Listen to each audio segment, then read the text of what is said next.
Avez-vous déjà eu l'impression que votre paix intérieure disparaissait lentement parce que quelqu'un continuait à vous faire des demandes qui drainent votre énergie? Vous pensez peut-être que ce n'est pas une grande affaire de rendre un petit service, mais d'une manière ou d'une autre, ces faveurs commencent à s'accumuler, vous laissant épuisé et vous demandant pourquoi vous avez dit oui en premier lieu. La vérité est que certaines demandes vont au-delà d'une simple aide. Ils compromettent votre bien-être émotionnel et spirituel.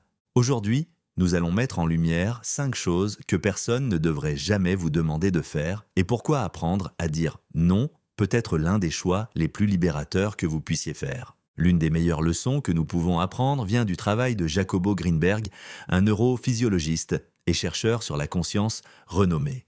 Greenberg a soutenu que notre perception de la réalité est profondément influencée par les limites que nous fixons dans nos relations. Lorsque nous manquons de limites claires, nous finissons par vivre la vie des autres au lieu de la nôtre, épuisés par les responsabilités, les fardeaux financiers, confusion émotionnelle et tentatives de plaire à tout le monde. Alors si vous êtes prêt à retrouver votre tranquillité d'esprit, asseyez-vous et mettons-nous au travail.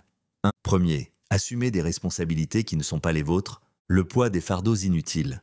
Vous êtes-vous déjà retrouvé dans la situation de devoir résoudre les problèmes de quelqu'un d'autre, qu'il s'agisse d'un délai manqué par un collègue, d'une crise financière d'un membre de la famille ou du drame sans fin d'un ami? Au premier abord, il peut paraître noble ou attentionné d'intervenir et de sauver la situation. Mais imaginez porter un sac à dos rempli de pierres lourdes, chacun d'entre eux représentant le problème de quelqu'un d'autre. Au fil du temps, ce poids n'est pas seulement physique mais aussi émotionnel et mental. Selon Greenberg, chaque individu est en fin de compte responsable de sa propre réalité. Bien qu'aider puisse être un acte d'amour, assumer constamment les fardeaux des autres ne l'est pas. Imaginez un élastique. Si vous tirez dessus et que vous l'étirez au-delà de sa capacité, il finira par se casser. Il en va de même pour vos réserves émotionnelles. Reconnaître la manipulation émotionnelle, nous assumons souvent les responsabilités des autres parce que nous nous sentons coupables ou avons peur d'être qualifiés d'égoïstes.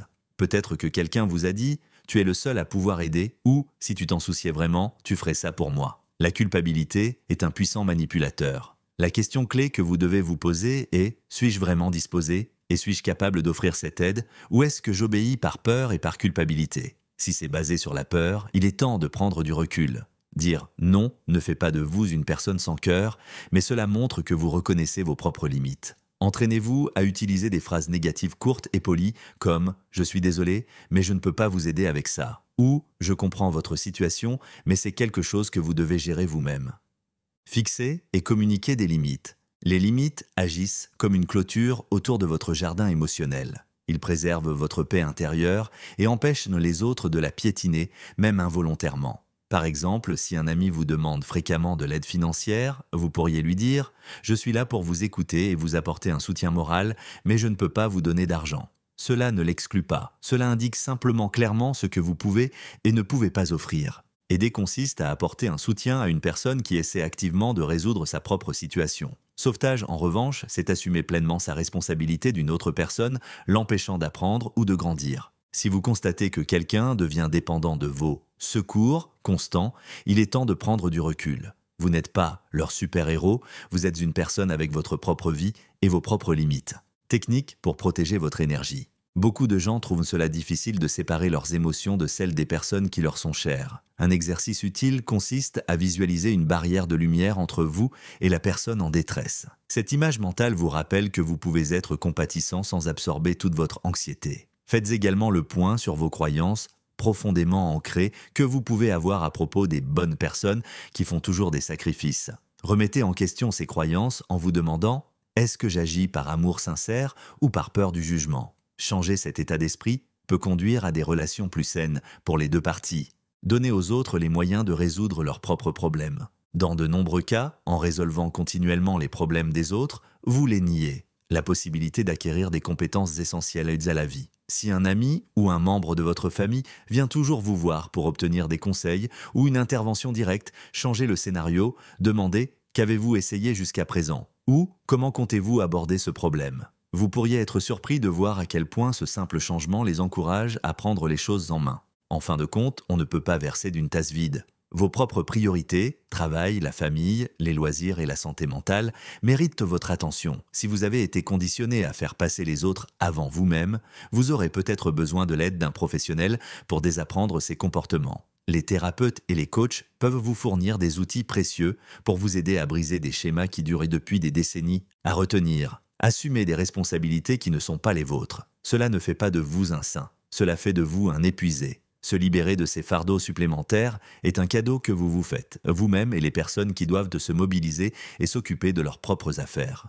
2. Prêter de l'argent sans raison légitime. Le piège émotionnel des faveurs financières. Prêter de l'argent peut être un véritable geste de gentillesse, mais c'est aussi l'un des plus grands pièges de la manipulation émotionnelle. Vous avez peut-être entendu « Vous en avez les moyens, pourquoi ne pas aider ?»« Oh, après tout ce que j'ai fait pour toi. Tu me dis non ?»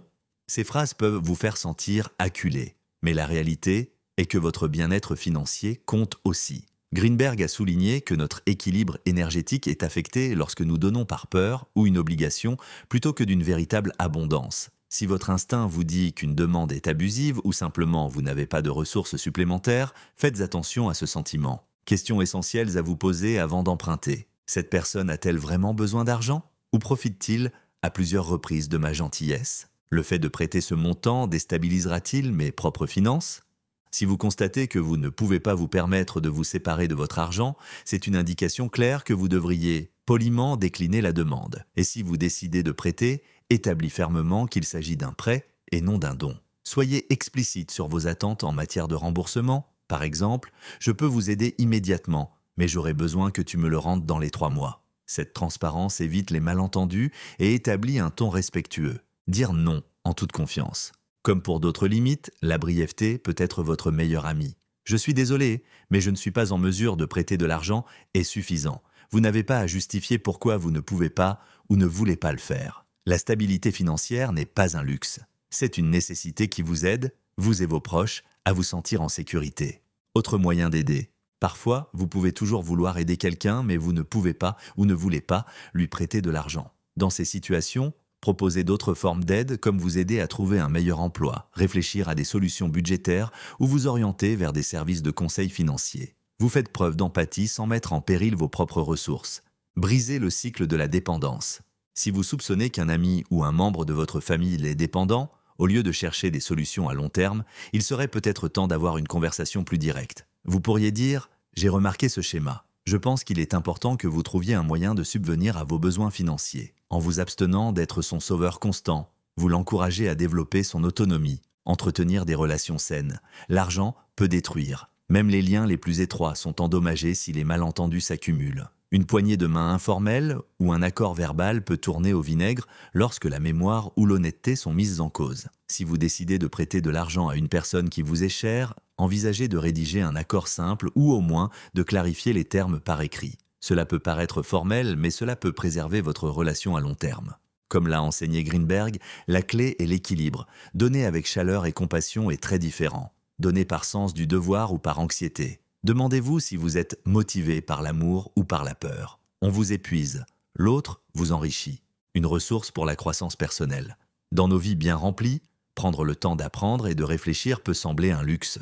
Cependant, il existe un excellent moyen de continuer à nourrir votre esprit pendant que vous cuisinez, vous vous rendez au travail ou vous vous détendez simplement. Audible. Avec des milliers de livres audio et de podcasts à portée de main, vous pouvez aborder des sujets tels que les finances personnelles, la santé émotionnelle et même les recherches fascinantes de Jacobo Greenberg. Si vous n'avez pas encore essayé Audible, envisagez de l'essayer gratuitement pendant 30 jours via le lien dans la description. Vous découvrirez peut-être un monde de sagesse qui transformera votre quotidien.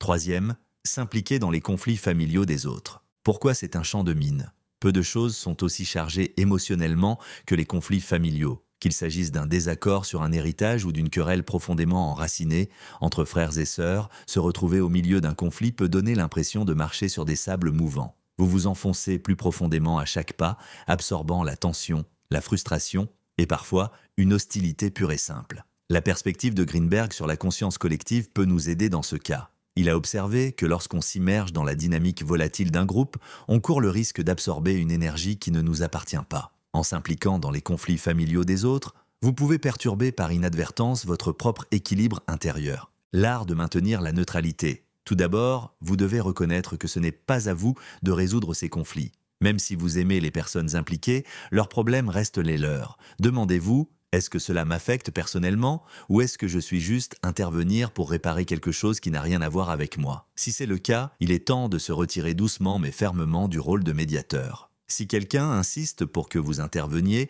il pourrait dire « Vous êtes le seul à pouvoir lui faire entendre raison ». Répondez en fixant des limites dès le début. Essayez de dire « Je comprends que c'est difficile, mais je pense qu'il est préférable que ce soit les personnes directement concernées qui règlent le problème ». Non seulement cela protège votre santé émotionnelle, mais cela vous pousse également à affronter vos propres problèmes.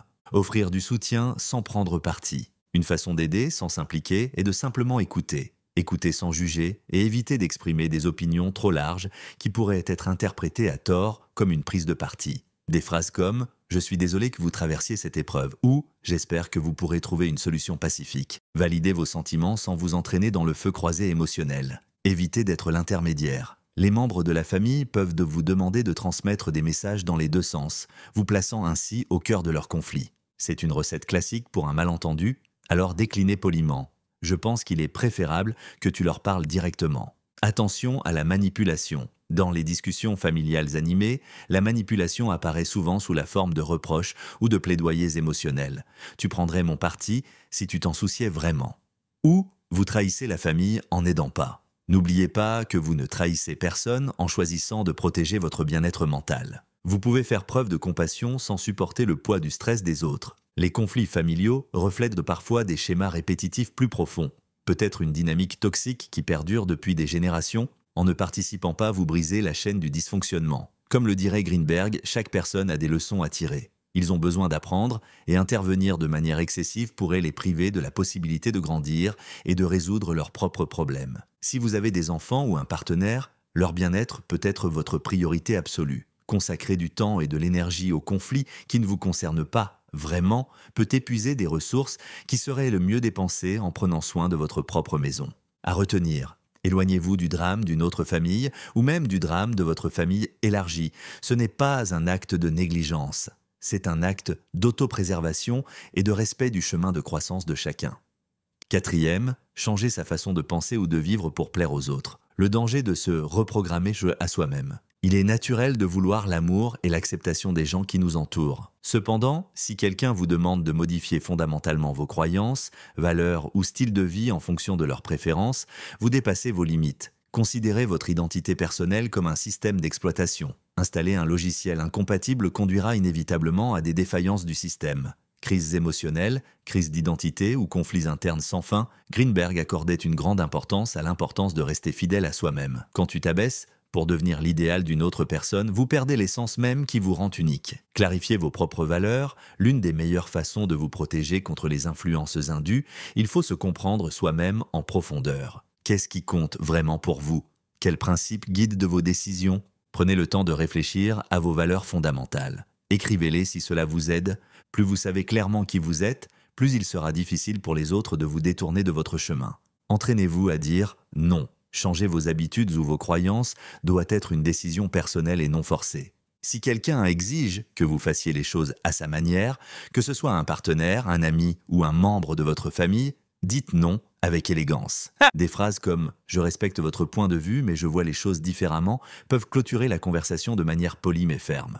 Choisissez des relations de soutien. Entourez-vous de personnes qui célèbrent votre individualité, pas ceux qui essaient de vous modeler selon leur version de ce qui est acceptable. L'énergie est contagieuse, comme l'a noté Greenberg, donc être entouré de personnes qui vous permettent d'être vous-même peut grandement améliorer votre sentiment de bien-être.